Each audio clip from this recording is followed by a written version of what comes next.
सिंधुदुर्ग जिल्ह्याच्या सर्वच भागात विजांच्या कडकडाटासह आणि वादळी वाऱ्यासह पाऊस झालाय। रत्नागिरी जिल्ह्यातही दक्षिण भागात मान्सूनपूर्व पावसाच्या जोरदार सरी कोसळल्यात, तर रायगड जिल्ह्यातही माणगावमध्ये मान्सूनपूर्व पाऊस झालाय। सकाळपासून आकाशात ढगाळ वातावरण आहे।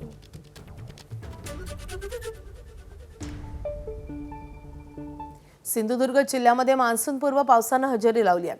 पहाटेपासूनच जिल्ह्यातील सर्वच भागात विजांच्या कडकडाटासह वादळी पाऊस झालाय। पावसामुळे शेवटच्या टप्प्यातील आंब्याला याचा फटका बसलाय, तर पावसामुळे काही ठिकाणी वीज पुरवठाही खंडित झालाय।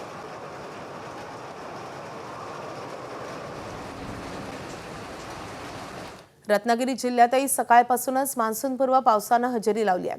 दक्षिण रत्नागिरीमध्ये मान्सूनपूर्व पावसाच्या सरी बरसल्यात। रत्नागिरी, राजापूर, लांजा, संगमेश्वर या भागात मान्सूनपूर्व पाऊस झालाय।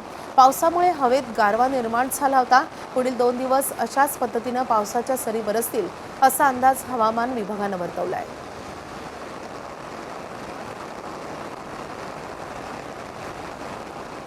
तिकडे रायगड जिल्ह्यातल्या माणगावसह महाड, पोलादपूरमध्ये मान्सूनपूर्व पावसाने हजेरी लावली आहे।